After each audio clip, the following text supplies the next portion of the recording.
Сайн байцгаана уу сонсогчдоо. Таны санхүүгийн мэдлэг подкастын дараагийн дугаар тавтамаар л. За өнөөдөр судалгааны ажлыг бол танилцуулна. За судалгааны ажил нь өөрөө уур амьсгалын өөрчлөлттэй холбоотой дэлхийн бусад улсуудын бодлого туршлагын талаар байгаа. Тэгэхээр ерөнхийдөө уур амьсгалын өөрчлөлт гэдэг асуудал маань ерөөсөө одоо ирээдүйд байдаг зүйл биш болжээ. Яг одоо дэлхийд 2025 онд уур амьсгалын өөрчлөлтийн шалтгаалсан маш их гамшигт үйл явдлууд болж байна. За үүнтэй ч холбоотой ер нь дэлхийд даяар энэ уур амьсгалын өөрчлөлтийн эсрэг дан ялангуяа хүний үйл ажиллагаанаас шалтгаалсан уур амьсгалын өөрчлөлтийн эсрэг маш олон арга хэмжээ авах талаар зорилтууд тавиад явж байгаа. Тэгэхээр эхлээд ер нь уур амьсгалын өөрчлөлт гэдэг нь юу юм гэхлээр одоо бидний хамгийн сайн түгээмэл мэддэг нь бол одоо энэ дундаж температур өөрчлөгдөд байна гэдэг учраас дундаж температурын ер нь өөрчлөлт хэр явагдсныг тайлбарлаад за үүнээс гадна ер нь уур амьсгалын өөрчлөлт гэдэг маань дэлхийн тэнцвэрт байдал алдагдсанаас үүдэн одоо extreme буюу хит үзэгдлүүд ажиглахдагыг хэлнэ. За зарим одоо дэлхийн хүйтэн газраар маш хүйтэн эрс хүтэрдэг ч юм уу. За зарим одоо угаасаа бороо бага ордог газар бол бараг бороо орохгүй шахав ган гачиг маш их болж байгаа жишээний. За Монгол Улсын хувьд бол яг хүйтэн нутаг дэвсгэртэй ордог учраас ерөнхийдөө одоо ингээд уур амьсгалын өөрчлөлтөд шалтгаалan манай Монгол улсад ажиглагдж байгаа нь юу юм гэхээр өвлөө уйлрал хит хүтэн болоод за зуны уйлрал бас хит халуун байх ч юм уу. Тэм дүр зургууд ажиглагтаад за тэгээд энэ нь өөрөө хөдөө аж ахуйн салбар цаашлаад эдийн засгийн өсөлттэй бол нөлөөлөл өндөр байгаа. За эхлээд тэгвэл одоо дундаж температур хэрхэн өөрчлөгдсөн гэхээр 2024 он буюу одоо 2025 оны дата статистик гараагүй байна. За өмнө жил 2024 он дэлхийн хамгийн дулаан жил бол байсан. Ингээд ерөнхийдөө ер нь дэлхийн гадаргуугаас зургийг харахаар 1884 онд ч юм аж үйлдвэрчлэлтийн өмнөх үе буюу одоо 1850 оноос Их Британд аж үйлдвэрчлэлтийн үе болол эрчимжиж эхэлсэн гэж үздэг. Тэгэхээр яг энэ эрчимжилтээс өмнөх зарчимжилтын яг үед бол дэлхийн гадаргууг нь харахаар нэг юм хүүтэн өнгө давмгаалдаг буюу нэг юм цэнхэрдэн өнгө давмгаалдаг байжээ. За одоо 2024 онд юу болсон гэхээр бүр улаан та бүхэн одоо интернетээс ч юм уу зургийг харж болно. Маш улаан өнгө бол давмгаалдаг болсон 2024 онд. За ялангуяа энэ дэлхийн хойд хэсгээр бол улаан өнгө бол нэлээд давмгаалах шинж чанартай буюу дэлхийн дулаар л эрчимтэй явагдаж байгааг илэрхийлдэг болсон. За ингээд статистик үзүүлэлтүүд ерөнхийдөө аж үйлдвэрчлэлтийн өмнөх 1850-аас 1880 оны дүр зургийг бол үзүүлдэг. За энийг суур гэж аваад энэ жил одоо 30 жилийн дунджийг суур гэж авах юм бол 2024 он олон их өсвөртөр бол янз бүрийн дата статистикуд бол байгаа. Гэхдээ яг энэ аж үйлдвэрчлэлтийн өмнөх 1850-аас 80 оны дундчтай харьцуулахад дэлхийн дундаж температурыг 1.5-аас 1.6 градус Цельсиэр бол өндөр байна гэж.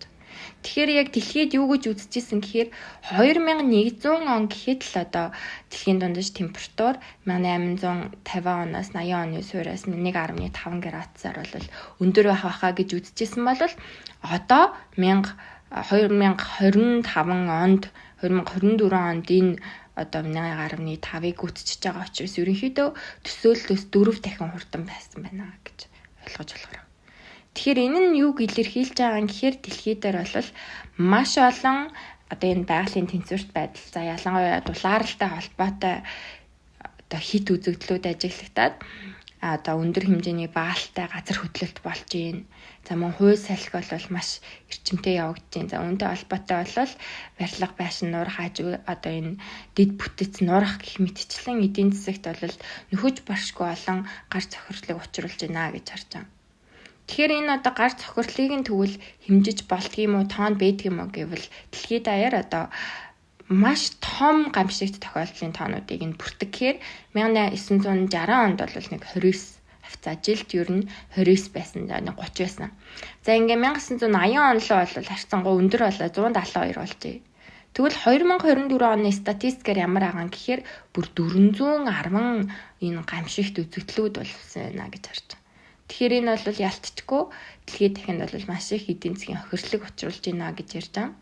За 1900-аас 2000 онд одоо энэ яг эдийн засгийн төлөөс тий эдийн засгийн зардал байгалийн амшигт үйл явдлаас шалтгаалсан нь хэд байсан гэхээр 5.5 их 80 ам доллар хүрэх хэмжээнд. За гэтээ эн чинь бүр 100 жилийн хугацаанд гэсэн үг. 1900-аас 2000 оны хооронд. За одоо энэ нь дараагийн 10 жилд ямар болсон гэхээр 2000-аас 2009 оны хооронд 2.4 их 80 болсон. Тэгэхээр 100 жилд 5.5 байсан бол ерөөсөө 10 жилийн хугацаанд 2000 он гарснаас хойш за ялангуяа зүүн өмнөд Ази улс орнуудын эдийн засгийн өсөлт бол эрчимцэн аж үйлдвэржилт маш их явагдсан. За Хятад улсын хувьд одоо бүр гайхамшигт 10 жил гэж нэрлэгддэг буюу 2000 оноос хойш эдийн засгийн өсөлт нь 10%-тэй дунджаар байсан байна. За энэ хугацаанд бол маш их үйлдвэрлэл явагдсан. Маш их одоо нүүрсийг хэрэгжилж байгаа. Нүүрс хүчлийнхийг ялгаруулж байгаа гэсэн үг. Ер нь дэлхийн дулаарлалыг бол үүсгэгчээр нь олон ангилж болдог. За энийг бол дараагийн хэсэг дээр яриа. За одоо яг эдийн засгийн зардлыг нь бол яриа авчаа. За ингээд 2010-аас 19 он дараагийн 10 жилд яасан гэхээр энэ 2.4 гэдэг үзүүлэлт маань 3.9 за бараг 4 их 80-д хүрчээ. За 2020-оос тэгвэл 24 оны хугацаанд гэхээр ерөөсөө 5 жилийн хугацаанд одоо энэ хэд байгаа юм гэхээр 1.9 их 80 доллар. 5 жилийн хугацаанд. За одоо тэгэхээр ирээдүйд одоо юу гэж хүлээж байгаа вэ? Бид нар хэрвээ одоо энэ дэлхийн дулаарлалын эсрэг, уур амьсгалын өөрчлөлтийн эсрэг арга хэмжээ бодлого зохицуулалт хийхгүй бол ирээдүйд жилд дунджаар 1 их 80-ийн одоо зардал гарах нэ гэж харж байна. Тэгэхээр 1 их 80-ийн зардал гэдэг бол маш өндөр тоо. За тэгвэл дэлхийд даяар юу хийх ёстой гэхээр энэ дулаарлалын эсрэг болоод эрчимтэй үйл ажиллагаа явуулах хэрэгтэй байна гэж харж байна. За сүүлийн ер нь 200 жилийн хугацаанд за дэлхийн дулаарлалыг бол одоо тайлбарладаг маш олон онолууд байдаг. Галтуулын онол, за альбадогийн онол, нарны үйл ажиллагааны онол гэх мэтлэн. За сүүлийн 200 жилд ер нь хамгаалж байгаа онол нь за хүний үйл ажиллагаанаас болоод энэ дэлхийн дулаарлал гэдэг зүйл маш хурдцтайгаар бол хурж ирж байна тий. Бидний одоо хүлээлтээс 4 дахин хурдтай байна. Тэгвэл энэ хүний үйл ажиллагаа гэдэг нь юутай холбогдож байгаа юм бэ? За хүлэмжийн хий ялгаруулалттай бол яг одоо том зургаараа дэлхийн дулаарлалыг үсгээд байна гэж. За энгийнээр тайлбарлах юм бол хүлэмжийн хий гэдэг маань дэлхийн одоо гадаргуу дээр нэг юм хүнжил шиг бүрхүүлийг үсгчдэг. За тэгээд дулаан ирэх юм бол уг нь бол хэрвээ энэ хүнжил шиг те энэ хүлэмжийн хийн ялгаруулалт ихсээд ийм нэг давхраг шиг зүйл үүсгэх байсан бол нарныг ил орж ирлээ буцаад ойгоод гарлаа гэдэг одоо үзэгдэл ажиллагдах хэвээр бол хүлэмжийн хийн ялгаруулалт бий болсноороо нарны гэрэл хорж ирээд буцаж гарахгүй тэнцэнэ үлдчихэж байгаа гэсэн үг. Зарим хэсэг нь. За энэ нь өөрөө дэлхийн дулаарлалыг бий болгож байгаа хамгийн энгийн жишээ. За хүлэмжийн ялгаруулалтыг тэгвэл үүсгэгчээр нь элементээр нь нэг 4 ангилж болдог. За дийлийнх нь буюу нэг 74% нүүрс хүчлийн хийнээс болдог. За дараа нь бол 19% метан гэж байгаа. Метан нь өөрөө хөдөө аж ахуйн салбарт маш их одоо ялгардаг нэг хий гэж үзэгддэг. Одоо малын тэр ялгаруулж байгаа өтгнөөс нь ер нь бий болдог зүйл метан. За дараа нь нитрийн хүчил холоороо фтор гэж байгаа. За энэ хоёрын хувь бол харьцангуйтай хогвор. Тэгэхээр хамгийн гол нь энэ нүүрс хүчлийн хий болон метаны хий ялгаруулалт нь хүлэмжийн хийг бий болгож байгаа гол элементүүд нь байна. За тэгвэл хүлэмжийн ялгаруулалтыг салбараар нас ангилж болно. Дийлийнхийн цахилгаан дулааны салбар. Тэгэхээр бид нар бол энийг ойлгож болно. Дулааныг бид нар одоо ихэнх одоо станцууд цахилгаан дулааныг яаж гаргаж байгаа юм гэхээр нүүрсийг шатаагаад за тэгээд тэр ялгаруулсан дулааныг нь одоо буцалгаад за тэгээд ингээд генераторыг бол ажилуулаад цахилгааныг гаргаж байгаа. Тэгэхээр цахилгаан дулааны салбар бол нийтийн хүлэмжийн ялгаруулалтын 28%-ийг нь бүрдүүлдэг салбар юм байна. За цаашлаад аж үйлдвэрийн салбар бол 24%-ийг нь аж үйлдвэр гэхээр одоо энэ том үйлдвэрийг барихын тулд одоо хэрэгжилж байгаа нүүрс хүчлийн хийг бол ойлгох хэрэгтэй. Тэгээд дараа нь мэдээж метаныг ялгаруулалтаа хөдөө аж ахуйн салбар 22% нь байна. За тэгээд тээврийн салбар 15, барилга 6, за тэгээд хог хаягдл 4% гэж явж байгаа. Тэгэхээр гол ялгаруулж байгаа салбар нь цахилгаан дулаан, аж үйлдвэр, хөдөө аж ахуй байх нь. За тэгээ нүүрс хүчлийн ялгаруулалт дундаж температур 1.5 градус одоо нүүрс хүчлийн ялгаруулалтыг дундаж температуртай харьцуулаад харахаар ер нь ийм эерэг корреляцтай хамааралтай буюу нүүрс хүчлийн ялгаруулалт маш хурдтай өссөн жилүүдэд 2000 он гарснаас хойш бол өндөр өсөлттэй байна. Энэ жилүүдэд дэлхийн дундаж температур бол бас өсөлт нь хурдсан гэдэг бол жишээ байдаг. За 1900 он дэлхийд даяар ерөнхийдөө 2 тэрбум тонн нүүрс хүчлийн ялгаруулдаг байсан бол одоо 2000 онд 26 тэрбум тонн болж бүр 13 дахин нэмэгдсэн байна. За тэгээд 2000 он гарснаас хойш сүүлийн 24 жилийн хугацаанд яасан гэхээр 37 тэрбум тонн төрсэн байна. За энэ бол маш өндөр тоо гэсэн. Гэтэ энэ одоо тэрбум тонн гэдэг байгаа нь өөрөө одоо хуримтлагдсан тоог нь хэлж байгаа гэж ойлгох хэрэгтэй. Тэр 37-аас нэг одоо 26-г асахаар 24 жилийн хугацаанд яг цэврээрээ 13 тэрбум тонн 11 тэрбум тонн нүүрс хүчлийн ялгаруулж байна. За энэ нүүрс хүчлийн ялгаруулалтыг бол хэмждэг олон улсын стандарт гэдэг байдаг. ISO 14/64 гэдэг тийм. За тэгээд яг олон улсад яригддаг GHG буюу нүүрс хүчлийн ялгаруулалтын протоколын стандарт гэдэг зүйлийг ашиглаад улс орнууд энэ ялгаруулалтаа бол хэмждэг. За манай Монгол улс ч гэсэн ялгаруулалтаа хэмжээд одоо яг улсынхаа хэмжээд бол гаргаад байгаа. Гэтэ яг салбарууд нь яг аль салбарын илүү их ялгаруулад байна ч юм. Эсвэл яг ямар компаниуд гол корпорациуд ялгаруулж байгаа вэ гэдгийг бол хэмжих тэр стандарт нь бас дутагдaltaй Монгол улсад байгаа. За тэгээ хэмжиж чадахгүй болохоор яг ямар үйл ажиллагаа явуулах хэвтэй. Яаж одоо дан ялангуяа аль салбарын төлхөө энэ нүүрс хүчлийн ялгаруулалтаа багасгах хэвтэй юм бэ гэдг нь бол асуудалтай байгаа ирдэг. За дэлхийд даяар одоо Монгол улсад сүүлийн 10 жилийн хугацаанд энэ нүүрс хүчлийн ялгаруулалт чухлаар яригдаж эхэлж байгаа. Одоо яг 2024 5 оноос яаж байгаа юм гэхээр сангийн амнаас ч гэсэн засгийн газараас ч гэсэн яг энэ уур амьсгалын өөрчлөлт гэдэг зүйлийг яг тусгаалan зорилтууд дээр бол оруулаад иржээ. За дэлхийд даяар тэгэхээр өмнө нь бол 1988 оноос хойш ер нь энэ уур амьсгалын өөрчлөлтийн эсрэг дуу хоолой бол чухал юм байна гэдгийн үндсэн дээр 1988 онд уур амьсгалын өөрчлөлтийн эсрэг засгийн газар хоорондын зөвлөл буюу IPCC гэдэг зүйл бол анх одоо байгуулагдчихсан. За тэгээд НҮБ-ийн анхны уур амьсгалын өөрчлөлтийн суурь конвенц UNFCCC гэж бол яригддаг. Тэр бол байгуулагдчихсан байна. За ингээд 1992 онд бол бас энэ 1888 92 онуудад яг энэ Green Climate Fund гэдэг зүйл бол бий болоод уур амьсгалын өөрчлөлтийн эсрэг энэ COP27, COP25 гэж зохион байгуулагдаад байдаг. Тэрний одоо 15, 16, 18 нь бол зохион байгуулагдаад 2009, 10, 12 онуудад явж исэн байна. За энэс өмнө бас ер нь энэ гол конвенц зүйлсээ 3 хувааж байгаа. За 1892 онд энэ НҮБ-ийн уур амьсгалын өөрчлөлтийн эсрэг суурь конвенц гэдэг зүйл бол байгуулагдчихсан байна. За тэрний дараа бол 1997 онд Кёотогийн протокол гээд яг дэлхийн нийт одоо яг хөгжил сайтай улс орнуудын хамтдаа хийсэн одоо энэ уур амьсгалын өөрчлөлтийн эсрэг ийм бодлого хэрэгжүүлэх ёстой нүүрс хүчлийн ялгаруулалтыг бууруулна гэсэн бол анхны Кёотогийн протокол бол яг олон улсын хэмжээнд бол бий болж байсан. За Кёотогийн протоколын гол дутагдaltaй тал нь юу вэ гэхээр яг нөгөө одоо Азийн улс орнуудын хөгжиж буй emerging countries гэж ярьдаг тийм хөгжиж буй улс орнуудыг бол ерөөсөө тооцоолоогүй яг хөгжсөн хөгжил сайтай Америк тийм Канада, Австрали, Япон зэрэг улсуудыг бол оруулжсан. За ингээд Парисын хилэлцээр 2015 онд бий болсноороо одоо энэ нөгөө дутагдaltaй байгаа орон зайгийн нөхсөн буюу нийт бүр 100 гаруй те 200 орчим улс орнуудыг одоо оруулсан энэ том гэрээ хилэлцээр бол бий болсон. За 195 орныг бол яг тоогоор бол оруулж исэн байна. За энэ нь хөгжиж буй улс орнууд, хөгжсөн улс орнууд бүгдээрээ орж байгаа.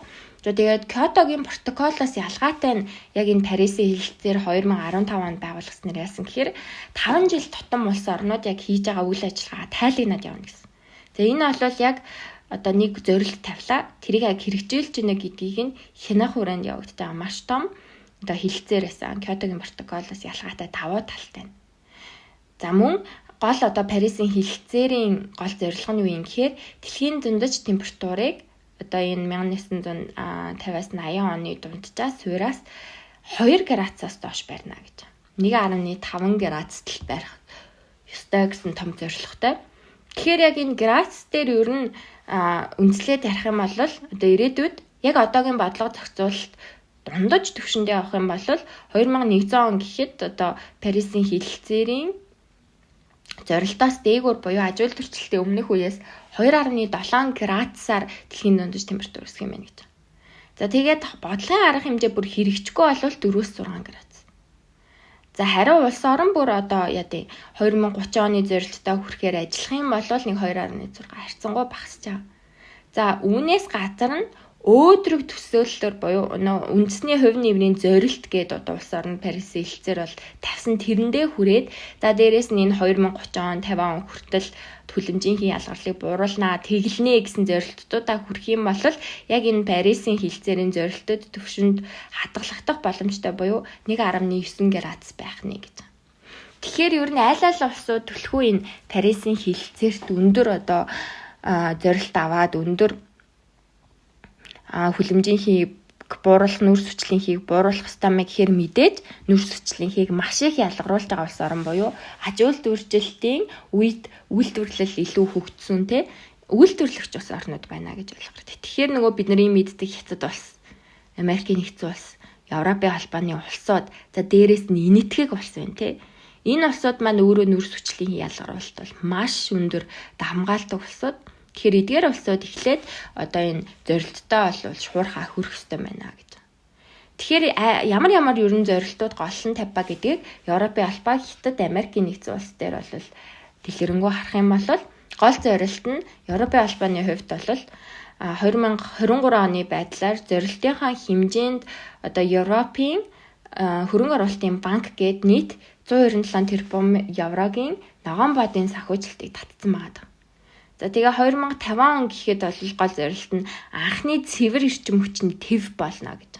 Тэгэхээр бид нар одоо Аз төв, Европт Америк гээд твүүд бол байгаа. За тэр дундаа Европ болт хэрэгүүлнэ гэсэн зорилт тавьсан байна. За тэгээ 2030 онд бол хүлэмжийн ялгарлыг бүр 1990 онтой харьцуулахад 55%-аар бууруулна. За тэгээд жилд дунджаар ер нь 27 тэрбум $, санхүүжилтийг хувийн болон засгийн газрын хөрөнгө оруулалтаар уур амьсгалын яг энэ өөрчлөлтийн эсрэг зарцуулж гинэ гэсэн тийм гол зорилтуудыг тавиад хийгээд явж байгаа юм аа. Тэгэхээр ер нь энэ зорилттой яг хүрч чадж байгаа вэ гэхээр 2025 оны байдлаар 2030 онд одоо хүрэх гээд байгаа энэ хүлэмжийн ялгарлыг 55%-аар бууруулна гэсэн зорилт нь 50% биелэлттэй явчихна. За энэ бол бас чамлахааргүй том амжилтаа. За Хятад улсын хувьд яасан бэ гэхээр 2060 онд нүүрс хүчлийн ялгаруулалтыг тэглэх зорилттой бол байна. За энэ нь одоогийн байдлаар нэг 10-15% биелэлттэй байгаа. За 2030 онд бол харин нийт эрчим хүчний хэрэглээнийхээ 25%-ыг сэргээгт эрчим хүч рүү одоо чиглүүлэх ёстой гэсэн. За тэгээ энэний биелэлт нь хэд байгаа юм гэхээр 90% биелэлттэй байна. За Хятад улс энэ сэргээгдэх эрчим хүчний салбартаа маш их хөрөнгө оруулалт хийж байгаа. За үүнтэй холбоотой ч одоо энэ яг гол эрчим хүчээ сэргээгдэх рүү бол шилжүүлж байгаа процесс нь их хурдан явж байна. За тэгээ 2030 онд бол Хятад бас угаасаа үйлдвэрлэгч орно. За яг энэ нүүрс хүчлийн ялгаруулалтын нэлээд өндөр түвшинд хүргэнтэй бүр оргил түвшинд хүрэхчээд за тэгээ оргил түвшнөөсөө буураад явна гэж үзэж байгаа. Тэгэхээр одоо энэ биелэлтнийг 20-25% байх жишээний. За энэ хүрээнд ерөн санхүүжилтийн гол ямар дэмжлэг явуулж байгаа юм гэхээр жилд дунджаар 15 тэрбум $, сэргээгт эрчим хүчний салбарт зарцуулна гэж ярьсан байна. За тэгээ 10 тэрбум $, нөгөө ногоон хөгжлийн сан бий болгоод за тэгээ гол ногоон бондууд татах хүрээнд 45 тэрбум $, бондыг санхүүжилтийг олон улсын зах зээл дээр бол татаж чадсан байна. Тэгэхээр энэ бол бас том амжилт. Мөн Хятад улс ер нь энэ нүүрс хүчлийн ялгаруулалтыг бууруулах хүрээнд арга хэмжээ авч байгаа гол одоо зүйл нь бол байна. За Америкийн нэгдсэн улсын хувьд харин 2050 онд нүүрс хүчлийн ялгарлын бол тэглэх зорилготойгоо за одоогийн байдлаар нэг 10-12% биелэлттэй байна. За 2035 онд тэгэхээр ямар зорилт тавьсан гэхээр энэ цэвэр эрчим хүчний шилжилтийг 100% түргэнэ гэж байна. За одоогийн байдлаар нэг 20-25% биелэлттэй авч байна. За үүнээс гадна 2005 оны үетэй харьцуулахад 2030 он гэхэд одоо энэ зорилтууд нь 2030, 35, 2050 он гээд олон зорилтууд байна. За тэгээ хүлэмжийн ялгарлыг 2030 онд 50-55%-аар 52%-аар бууруулах зорилттой. За тэгээ биелэлт нь 20-25% тавьж байна. За тэгээд санхүүжилтийн хувьд яаж байгаа юм гэхээр хариуцлагынхаа хүрээнд жил тутам 11 тэрбум $, санхүүжилтийг уур амьсгалын өөрчлөлтийн эсрэг хөгжиж буй орнуудад тусалцаа үзүүлэх хэлбэрээр бол ашиглаж байгаа. За тэгээд 2020 онд бол Inflation Reduction Act гэдэг инфляцийг бууруулах үйл ажиллагаа гэдэг хүрээнд ирэх 10 жилд бүр $370 тэрбум нохойн шилжилт эрчим хүчний салбарт зориулна гэдэг нэг юм зорилттой бол Байдны үед бол гарч ирсэн. За одоо Дональд Трамп гараад энэ нохойн шилжилтийн хүрээнд бий болгочоо санхүүжилтийг буулгана гэж яриад байгаа. Гэхдээ $370 тэрбум нохойн шилжилт эрчим хүчний салбарт зориулах нь. За тэгээ 2031 онд энэ $370 тэрбум зарцуулсан байгаад байгаа 2020 оны бэлтээсээ хэд болох юм гэхээр бүр $1.2 их $80 төгрөгөх бол зорилготой байна. Тэгэхээр энэ санхүүжилт гэж сая ярьсан учраас ямар гол санхүүжилтийн механизм байдаг гэхээр Green Climate Fund гэдэг хамгийн том ногоон ур амьсгалын сан гэдэг зүйл бол яг энэ ур амьсгалын өөрчлөлтийн эсрэг улс орнуудад хөгжиж буй улс орнууд дан ялангуяа тусалцаад явдаг. За мөн Дэлхийн банк байна. За тэгээ Европын банк бол бас нөгөө өмнөд орсон маш өндөр санхүүжилтийг татаа явж байгаа. За тэгэхээр энэ гурван гол байгууллага сан маань ур амьсгалын өөрчлөлтийн эсрэг олон үйл ажиллагаа явуулдаг. За тэгээ ур амьсгалын өөрчлөлтийн эсрэг тэгвэл бодлогын зохицуулалт нь хэд хуваагддаг гэхээр бодлогын зохицуулалтны 3 чиглэсэн арга хэмжээнд бол явдаг. За нөөц хүчлийн хийх бууруулах. За дээрэс нь энэ уур амьсгалын өөрчлөлтийн эсрэг дасан зохицол гэдэг зүйл болж байгаа юм. Тэгэхээр уур амьсгалын өөрчлөлт угаасаа явагдаж байгаа нь үнэн учраас улс орнуудын дасан зохицох үйл ажиллагаагаа эрчимтэй авах юм бол энэ уур амьсгалын өөрчлөлтийн эсрэг уур амьсгалын хүрээнд гараад байгаа эдийн засгийн хохирлоо багасгах боломжтой гэж харж байгаа. За үүнээс гадна хохирол алдагдлыг бол буцааж нөхөн сэргээх сэргийн масгалтын үйл ажиллагааг бол явуулна гэж хардаг. За тэгэхээр улс орнууд бол энэ хүрээнд маш олон бодлого зохицуулалтыг бол аваа явж байна. За тухайлбал Хятад улсын Америкийн нэгдсэн улсын хувьд бол нэг 1850 оноос хойш хамгийн их хүлэмжийн ялгаруулсан улс орн гэж бол яваад байгаа. За энэ хүрээнд ч гэсэндээ үйл ажиллагаагаа бол автгаа гэж ярьж байгаа. За тэгвэл бодлого хэр их хэмжээний бодлого явуулдаг гэхээр энэ бодлого зохицуулалтаараа тэргүүлдэг улс орн нь мэдээж нөгөө уур амьсгалын өөрчлөлтийн эсрэг нөөц хүчлийн хийх маш их ялгаруулад байгаа Америкийн нэгдсэн улс байна. Хятад байна, Европын албан байна. Маш олон энэ бодлого зохицуулалтыг бол хэрэгжүүлээд явдаг. Тэгээд дэлхийд даяар бодлого зохицуулалтын хэмжээ бол улс орн болгоно. Хамгийн өндөр улс орн гэхэд 400-аас 500 ах гэж шинэ.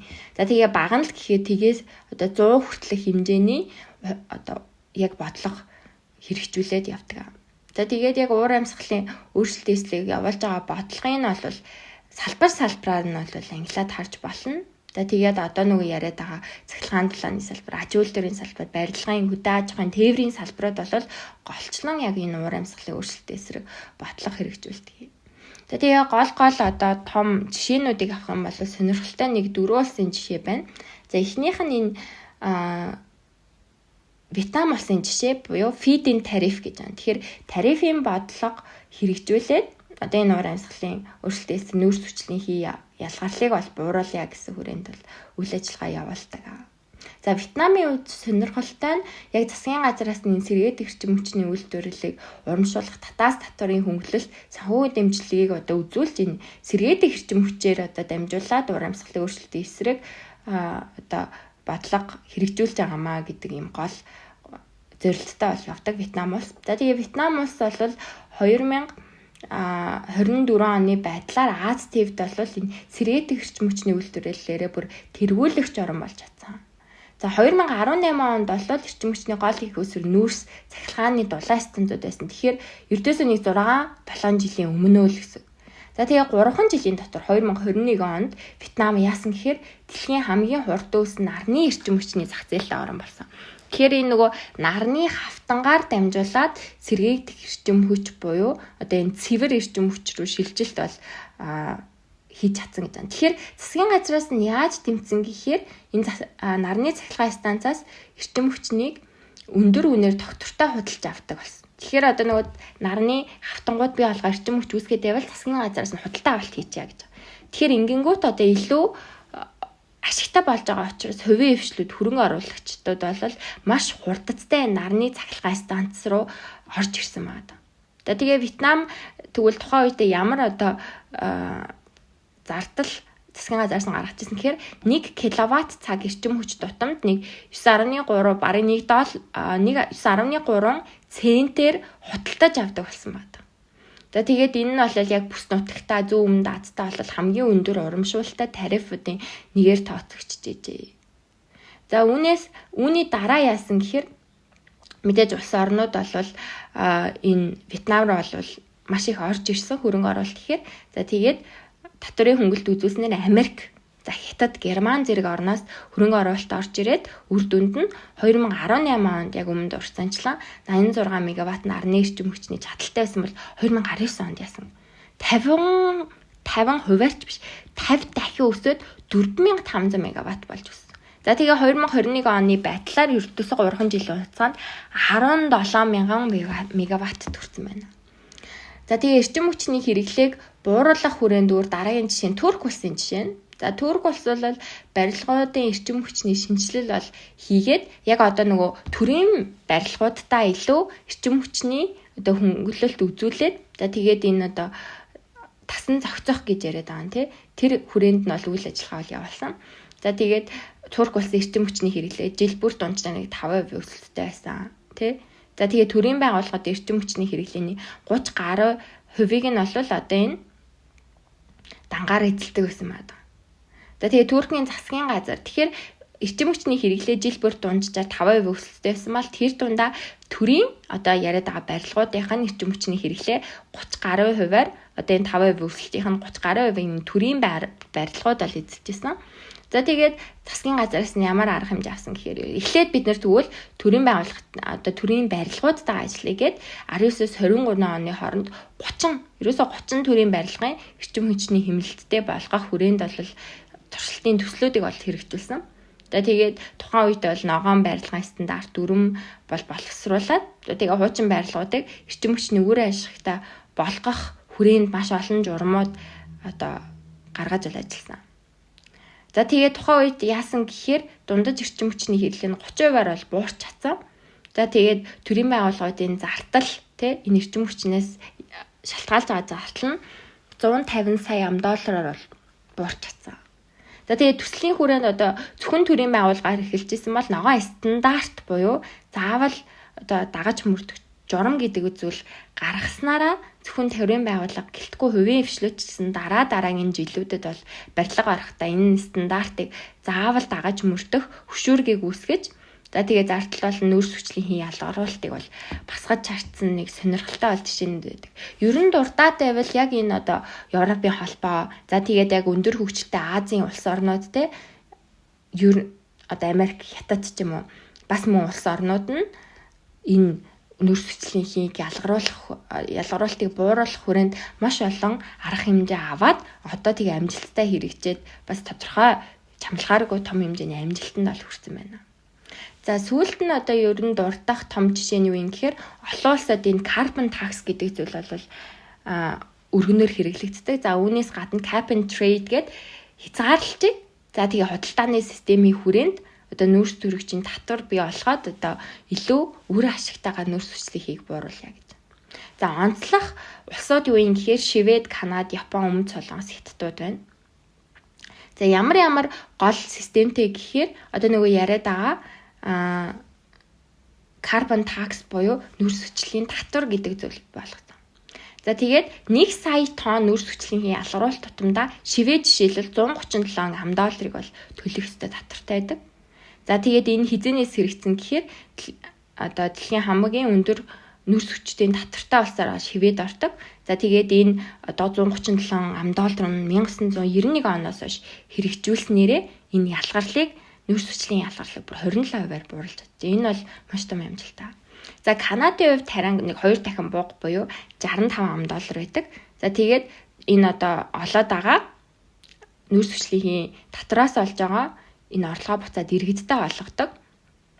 За тэгээ иргэдтэй олгохдоо одоо яг энэ нүүрс хүчлийнхээ ялгаруулалт бага одоо байлгаж байгаа системд нийлээ олгохыг зорьдог. За Японы хувьд тарцсан баг $3. Гэхдээ бага хэмжээний татвар авч яг энэ авсан татвараа ногоон технологи руу чиглэсэн одоо энэ хөгжлийг бий болгоход бол зарцуулагддаг.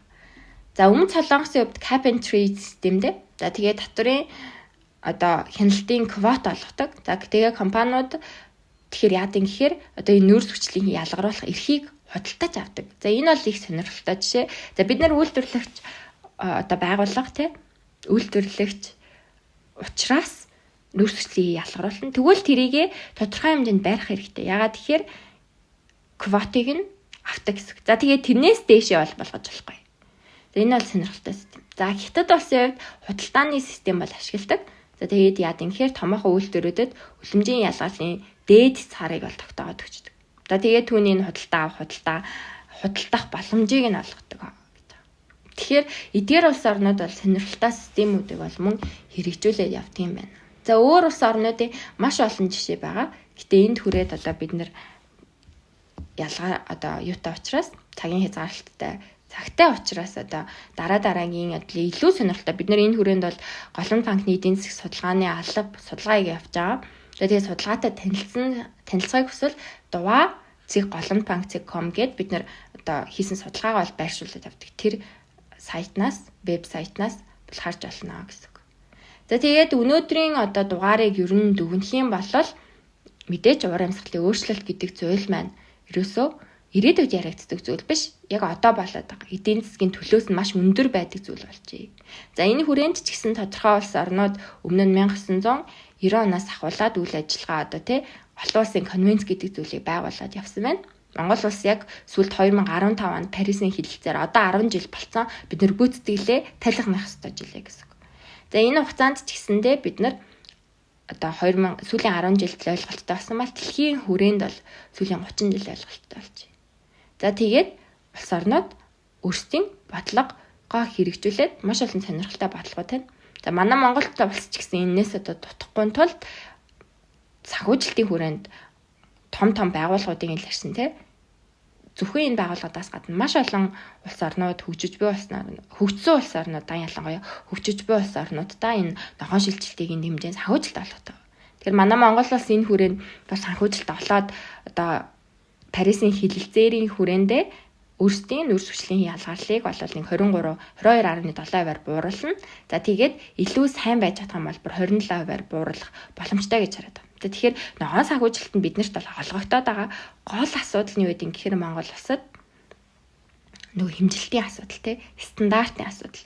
Одоо бүх энэ корпорациудыг стандартжуулаад яг салбаруудын ялгаруулж байгаа хүлэмжийн ялгаарлыг тодорхойлох юм бол тэр салбар руу илүү төлхөө чиглэсэн бодлого зохицуулалт одоо авъя. За тэгээ ногоон санхүүжилтийн өрөөнд тацыг үүсвэрээ банкуд ч гэсэндээ яг зөв салбартаа зөв байгууллагатаа олгох тэр боломжийг нь одоо бий болгох хэрэгтэй. Тэгэхээр засгийн газрын хүрээнд ч гэсэн энэ стандартыг бий болгох одоо ажлыг бол төлхөө авах хэрэгтэй байна гэж ойлгож болохоор.